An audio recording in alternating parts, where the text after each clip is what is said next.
अस्सलाम वालेकुम। आज हम जिस टॉपिक के बारे में बात करेंगे LLB part 3 criminal law PPC हमारा सब्जेक्ट है और इसमें हमारा टॉपिक है हर्ट और उसकी काइंड्स। ठीक है, तो इसमें जो दो काइंड्स हैं वो हम लोग इस वीडियो में हम लोग डिस्कस करेंगे आज के लेक्चर में। और जो बकाया दो काइंड्स हैं उसको हम लोग मतलब मैंने क्वेश्चन को डिवाइड कर दिया इस क्वेश्चन को ताकि आसानी से चीज़ समझ आ सके। तो थोड़ा सा टेक्निकल सिस्टम है इसका, थोड़ा सा टेक्निकल चीज़ है ये, थोड़ा सा तो आप समझने की कोशिश कीजिएगा। सबसे पहले जब हम लोग बात करेंगे इसमें, आज हम बात करेंगे define hurt and what is इतलाफ़ उदू एंड व्हाट इज़ इतलाफ़ सलाहियत उदू। ये दो जो हैं हम लोग टाइप्स हैं हर्ट की, काइंड्स हैं, इनको हम लोग आज डिस्कस करेंगे। अगर हम लोग हर्ट की बात करें तो सबसे पहले हम मीनिंग की बात करेंगे। It means a cause pain और इंजरी। ठीक है, किसी भी बंदे को पेन देना या इंजरी देना को हम लोग हर्ट कहते हैं। डेफिनेशन ऑफ हर्ट की अगर हम बात करें, हूएवर कॉजेज पेन। ठीक है, जो बंदा कोई पेन दे, हाँ कोई किसी किस्म का हार्म हो, डिजीज़ और इंजरी टू एनी पर्सन। ठीक है, किसी बंदे को इंजरी दे, कोई पर्सन दे। ठीक है, एम्पेयर्स, ठीक है, उसके किसी disable any organ of the body, या किसी बॉडी को ज़ख्मी कर दे या किसी बॉडी के डिसेबल कर दे, किसी बॉडी के किसी पार्ट को, किसी बॉडी को, ऑर्गन ऑफ द बॉडी और the part of the body of the any person without causing death. ठीक है, उसकी डेथ नहीं हुई, इसको कोई भी हर्ट दे दिया उसने, कोई डेथ नहीं हुई इसकी, इस सेट टू बी हर्ट। ठीक है, अब इसको समझिएगा, हुएवर कॉजेज पेन, जिस बंदे ने पेन दी, हार्म दिया या कोई डिजीज़ या कोई इंजरी। ठीक है, डिजीज़ अब ये हुआ कि उसका कोई भी अगर ऐसे किसी के भी मारा कि उसका हाथ का हम कट गया, डिजीज़ हो गया, हार्म हो गया, उसको किसी का हर्ट किया। मतलब अगर आप देख लें, एक फिजिकल होता है, मेंटल हर्ट होता है, रेपुटेशन हर्ट होता है, ये भी होता है harm, disease, injury to any person और इम्पेयर्स। ठीक है, किसी इम्पेयर्स कर दिया, डिसेबल कर दिया किसी ऑर्गन, बॉडी के ऑर्गन को या बॉडी किसी पार्ट को।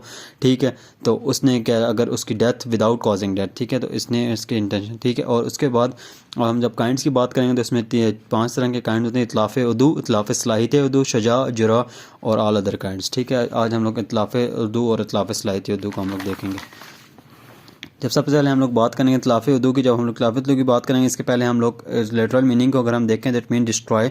इतलाफ़ का मतलब होता है डिस्ट्रॉय और लिम्ब का मतलब होता है ऑर्गन, मतलब उर्दू का मतलब होता है लिम्ब और ऑर्गन। ठीक है, इतलाफ़ उर्दू का मतलब होता है कि डिस्ट्रॉय ऑफ द ऑर्गन या लिम्ब। अगर डेफिनेशन की हम लोग बात करें, हुआ डिसमेंबर्स। ठीक है, डिसमेंबर्स मतलब हटा, डिसलोकेट और डिस्ट्रॉय और कट ऑफ। एक डिसमेंबर का मतलब ये है कि हुएवर डिसमेंबर और डिस्ट्रॉय। ठीक है, डिस्ट्रॉय कर दे, डिसमेंबर कर दे, कट ऑफ कर दे। ठीक है, डिसमेंबर कर दे, किसी तरह से उसको डिसलोकेट कर दिया, उसको डिस्ट्रॉय कर दिया, और लिम्ब को या ऑर्गन को, लिम्ब और ऑर्गन ऑफ द बॉडी। ठीक है, किसी लिम्ब को या किसी ऑर्गन को, बॉडी के किसी ऑर्गन को कट ऑफ कर दिया। इतलाफ़ उदू मतलब उसने बिल्कुल ही हटा दिया साथ से। ठीक है, और अनदर पर्सन, ठीक है, किसी अदर पर्सन के। तो मतलब इतलाफ़ उदू का मतलब ये होता है कि एक आपके जो उदू मतलब जो आपका बॉडी पार्ट है, उज़ू है, उसको ही बॉडी से अलग कर दिया। ठीक है, इतलाफ़ कर दिया उसे बॉडी से, तो फिर उससे इतलाफ़ उदू होगा। पनिशमेंट अगर हम बात करेंगे ना, whoever by doing an with an intention. सबसे पहले इसमें इंटेंशन की, बाय कॉजिंग हर्ट, उसकी इंटेंशन है कि मैं अगले बंदे को हर्ट कॉज करूँ, to any person with the knowledge that, और क्या उसके पास नॉलेज है कि जो मैं अगले बंदे को हर्ट कॉज कर रहा हूँ कि मैं जो अगले बंदे को एनी पर्सन नोन एज इतलाफ़ उदू एंड शैल बी पनिश्ड। अब इसकी पनिशमेंट अगर हम लोग देखेंगे ना, पनिशमेंट इसकी एक पनिशमेंट किसास है और एक अर्श है।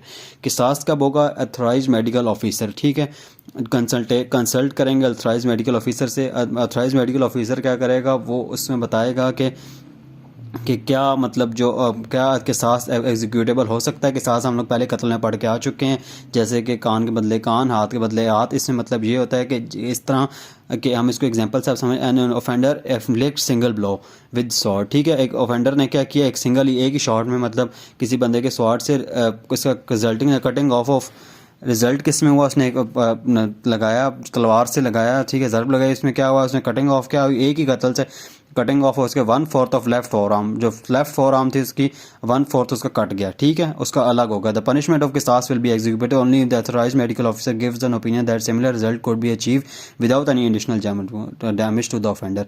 अब वहाँ पे क्या जा रहा है कि देखिए, जब किसास तब होगा जब वो मेडिकल ऑफिसर कह दे कि यार इस बंदे पे किसास एग्जीक्यूट हो सकता है, और इसको सेम पनिशमेंट, जितना उसको दर्द हुआ, जितनी उसकी जो इंटेंशन उसकी थी, जो इंटेंसिटी उसकी थी, उसी इंटेंसिटी के साथ इसको भी लग सकता है, और इसको कोई एडिशनल डैमेज नहीं होगा। ठीक है, इसको इतनी लगेगी जितनी उसने कहा है, जितना मतलब उसका 1/4 है तो 1/4 ही अगर उसने कर दिया किसास, तो फिर उसके मेडिकल ऑफिसर से अथॉराइज के साथ वो एग्जीक्यूट होगा, उसकी सज़ा किसास होगी। अब अगर उसने कह दिया कि यार किसास एग्जीक्यूटेबल नहीं हो सकता, तो फिर अर्श होगा। ठीक है, इफ़ द किसास is not executable the offender may also be punished with imprisonment. एक इम्प्रिजनमेंट भी होगी, ठीक है, जो 10 ईयर्स तक होगी एज अ ताज़ीर, और आल्सो लायबल टू अर्श, अर्श भी इसमें दिया जाएगा। ठीक है, अर्श भी लायबल टू अर्श, ये डिस्क्रिप्शन ऑफ कोर्ट है कितना अर्श वो करते हैं। इतलाफ़ सलाहियत, इट मीन्स दैट डिस्ट्रॉइंग और permanently impairing of the functioning of the. सबसे पहले एक डिस्ट्रॉइंग, आपने किसी की फंक्शनैलिटी, आपने किसी की उदू मतलब आपने किसी को मारा, किसी को आपने हर्ट किया, ठीक है, किसी की आंख पे हर्ट किया, उसकी आंख ने अब उसको पहले थोड़ा मतलब उसको नज़र आना कम हो गया, ठीक है, उसकी वजह से उसकी फंक्शनिंग कैपेसिटी को या उसकी कैपेसिटी को आपने किया, या परमानेंट आपने उसको जो है ना फिगरमेंट कर दी उस हम ऑर्गन की, उसकी मतलब परमानेंट तौर पे उसकी आंख काम करना ख़त्म हो गई, तो उसके मतलब आंख में मतलब वो उस तरह फंक्शनिंग करना छोड़ दिया, उसका नज़र ऐनक लग गई। इस तरह मतलब ये आप कह सकते हैं कि ये इतलाफ़े सलाहियत उदू है, मतलब उसकी सलाहियत को आपने डिफेक्ट किया है, या मतलब आपने उसके हाथ को इस तरह मारा है कि, या उसके टांग को इस तरह मारा है कि आप उसे बिसाकी के बगैर वो चल नहीं सकता, ठीक है, उसकी फंक्शनिंग उसकी टांग, अगर उसके आपने बिल्कुल अलग कर दी है, मतलब टांग आपने कह रहा है घुटने से उसकी टांग अलग हो गई है, घुटने से टांग अलग हो गई है, तो मतलब अगर मतलब बिल्कुल टांग अलग हो गई तो इतलाफ़े उदू हो जाएगा। पर अगर टांग तो उसके साथ ही है, पर उसकी फंक्शनिंग कैपेसिटी है वो नहीं रही जो पहले थी, ठीक है, उसमें प्लेट डल गई या कुछ भी हो गया, तो उसकी वजह से वो फिर गन की वो इतलाफ़े सलाहियत उदू हो जाएगी, ठीक है। इसकी सज़ा और वो जो दोनों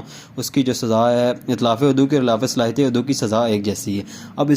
अब मैं आपको दोबारा समझाने की कोशिश करूँ। इतलाफ़े उदू वो होता है कि मतलब जब आपकी किसी आपने डिस्ट्रॉय कर दिया, आपका जो उज़ू है वो आपकी बॉडी से अलग हो गया, ठीक है, और इसमें आपकी बॉडी से अलग नहीं होगा, उसकी सलाहियत जो है वो अफेक्ट होगी, ठीक है। तो इसको समझने की कोशिश कीजिएगा। Thank you very much.